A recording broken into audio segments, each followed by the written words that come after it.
So today I want to talk about the importance of self-talk, okay? So the loudest voice that you will ever hear, the loudest voice that you will always hear will be your own, okay? That voice that's in your head that's either criticizing you or lifting you up, okay? And the way you talk about yourself now, whatever pattern you have, will be the pattern that continues for the duration of your life, okay? So self-talk is so important to the quality of your life, all right? And I'm going to explain why. So the reason is because that is how we're like judging ourselves. You're either judging yourself in a positive way or in a negative way. And this is a choice that we all have to make every single day, the way that we judge ourselves, okay? So I'm going to talk about my grandmothers. I have one that passed away already and one that is still here with us.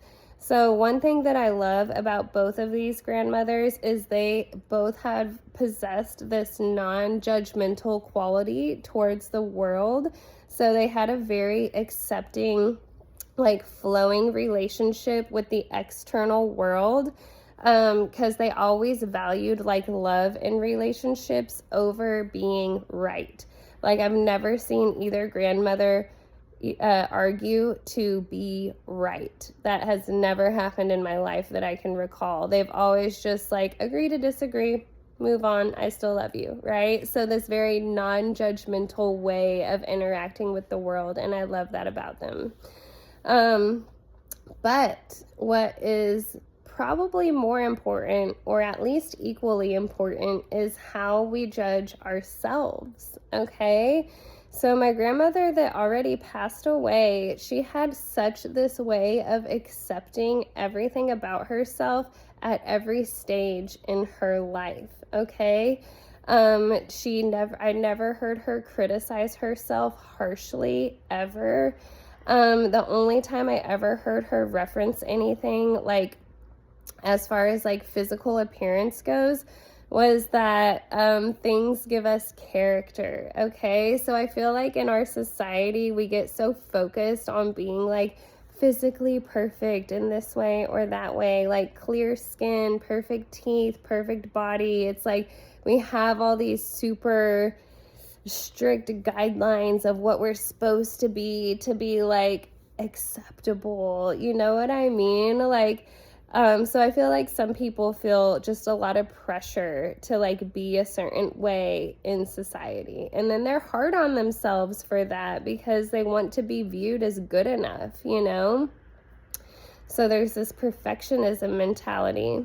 So when I was an adult, I decided to do Invisalign. My teeth were always pretty good, but I wanted them to be a little bit better. Like, so definitely improve things about yourself if you want, you know? And I was taking my retainers out to eat at my grandma's house. And she was like, you know, back in my day, things like crooked teeth just gave a person character. Nobody really cared about that stuff. Everybody cares so much about being perfect now, you know? And I do know there was a time that she had gained a little bit of weight that she didn't like it. And so she focused on getting back down to a size that felt more comfortable for her. So I know she like had things that she improved on of herself. You know, she would still get haircuts and get outfits that she liked, you know, stuff like that. But she was just never overly harsh about any of it. She was so self-accepting. And in the last couple years of her life, she had gotten cancer and her hair was starting to fall out, but she didn't want to just wait for it to all fall out. She wanted to shave her hair and just make it an easier transition in that way. So she had me shave her hair, and then she had the kids and I color on her head with Sharpie because it made her feel better, like she was like a living piece of art type of thing. And she didn't even, I mean, maybe she cared a little, but like she did not display any like change in the quality of her life because she didn't have hair. She would just like wear hats, mainly because her head was cold, I think. That was her only complaint about not having hair. It just made her colder, so she wanted to wear her hats, you know? But she was always just so okay with herself, no matter what, and I love that about her. And, you know, towards the end, when you're taking care of people and like the end of their life, you have to help them dress and undress. And even at the hospital, sometimes they're like doing tests that require like their shirt to be off, or they need help bathing and stuff like that. So we're at the hospital and my grandma had to have her shirt off for like some test, and she just like didn't even care. She was just like, whatever. And I love that about her. Like, and when somebody is so not embarrassed to be who they are, where they are in life, it's just like so makes you feel more accepting of yourself as well. You know what I mean? So that was like a really big observation that I feel so lucky that I got to know her in that way and have somebody in my life that was like that just like, I feel like always viewed herself as beautiful no matter what. And a lot of that had to just do with her heart, you know? And she just didn't put so much weight on her outside appearance. Like, she took care of herself and everything, but it was not like everything to her. You know, she didn't really care about getting older and stuff like that, you know? And then I have my grandma that's still with us, and I love her so freaking much. She is such an angel. She is like always been, she's my dad's side. The other grandma was my mom's side, you know. So for my dad's side, she's always been like the matriarch of the family, and my dad has a lot bigger family than my mom's side does, you know. So she's just been this woman that has always taking care of everybody and held these super high expectations for herself. But she's also always been such a perfectionist, which I feel like did well in her ability to serve everybody so well. But it created this really harsh judgment on herself that she's been so self-critical for years, so many years.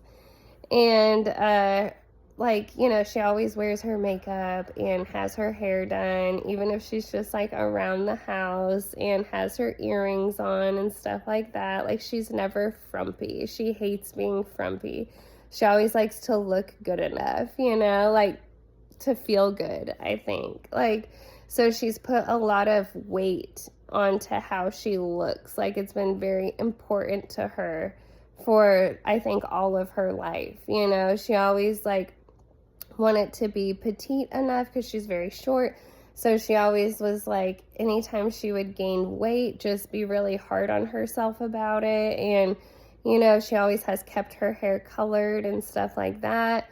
And now she's like getting towards the end of her life, and her self-talk is just, it makes me really sad because, like, you know, every time I've seen her, she always has put in this effort to look good, and every time I see her, I'm like, you look beautiful, Grandma, you know, give her a kiss and everything. And she will always be like, oh, I'm not what I used to be. Or, you know, she'll say, oh, thank you, Krystall. And then she'll say, I'm not what I used to be. And I'm always like, who cares, Grandma? You're still beautiful no matter what. Like, you always look good and you are amazing. You're always going to be beautiful forever, you know. And she'll just go, oh, thank you, you know. But I was helping her bathe the other day because she's just really having such a hard time. She's not able to do things without help anymore, really, you know. So I don't know how much longer we're going to get to keep her. And it could be months, it could be years. You never know when it gets to be that time, really, you know. But she just can't do things on her own, really, anymore. And I was helping her bathe. And, you know, so I've already been with my other grandparents with them naked and stuff, and just their full acceptance of it, you know. And now I'm with this grandma while she's naked, you know. And she didn't want to let me undress her. And I was like, Grandma, let me help you. And she was like, oh, no, I wish I could do it on my own. And I'm like, I know, Grandma, but it's nothing to be embarrassed about. Like, I'm not embarrassed. Like, you're fine. I don't mind doing this, you know. And she's like, but I'm embarrassed. And I was like, why? And she's like, because I'm not what I used to be. And she's just so hard on herself, and she doesn't have to be. And she has been for years, and she has never had to be, you know? And that just, like, she beats herself up for just getting older, and just the fact that she's gained weight over the years, and she's had health problems over the years, and she's so hard on herself for that, and it's unnecessary. And she's an amazing person, and I don't feel like she can even see how amazing and beautiful she is because she's so focused on her flaws, and just getting older, and just the cycle of life, you know? And she's been very resistant towards it. Like, she's just doesn't like it, you know? But that's really the importance of our self-talk, you know? Like, this is the youngest you'll ever be. This is, I mean, I think I get more beautiful every year. Maybe I'm fooling myself, but that's my self-talk. You know what I mean? So as we age, we can say, I get better every year, you know, or we can say, oh, I'm not what I used to be. And, like, literally, it's your choice, the way you see yourself. And I think a lot of how you see yourself is how the world sees you as well. So I feel like I'm beautiful no matter what. You know, no matter if I'm getting older, just no matter if I have, like, acne scars or whatever, which I have a little bit of makeup on today. Oh, like, on my acne. But I love wearing, like, mascara and, you know, lipstick. I don't have my nails done right now, but I still feel pretty anyways. So yeah, like, really, you get to choose your dialogue. And the dialogue you choose will be what you hear on repeat and what you hear the loudest for the duration of your life. I'm only with my grandma to tell her she's beautiful when I'm with her, you know, but she's with herself to tell herself whatever she's going to tell herself all the time, okay? So, like, your dialogue creates your own reality. It doesn't matter if I see her as beautiful. What matters is how she sees herself, okay? Because that's her reality. That creates her reality. So if you tell yourself, I'm healthy, I'm beautiful, I get better every day, things always work out great for me, I'm happy to be where I am in life, you know, life has been a beautiful journey that's taken me to this place, you know, that I feel grateful for who I am, for where I am, for the air I get to breathe, the experiences I get to have, you know, like, you can create that dialogue of gratitude and self-acceptance and self-love, and that can be your dialogue for the duration of your life. And although I have not lived my life to full maturity, I have gotten the blessing, you know, like, I feel so grateful that I've got to experience these women to getting to the maturation of their lives. And I've got to experience them in their mature years and really observe them and kind of see their relationships with themselves and their relationships with the outside world and all that stuff, and just learn from them. But that's really my big takeaway from helping my grandma the other day in that particular circumstance. And it just made me realize for how many years she's been beating herself up that has been so unnecessary. And it just made me want to share that with you guys, that, like, you have the choice to love yourself and embrace yourself and give yourself that quality of life that you deserve to have. Because regardless of any of those things that you see as flaws, like, it just gives you character, okay? Like, it's nothing to be ashamed about. Like, you're still lovable. You're still beautiful. And you're the one that like decides what your story is, you know?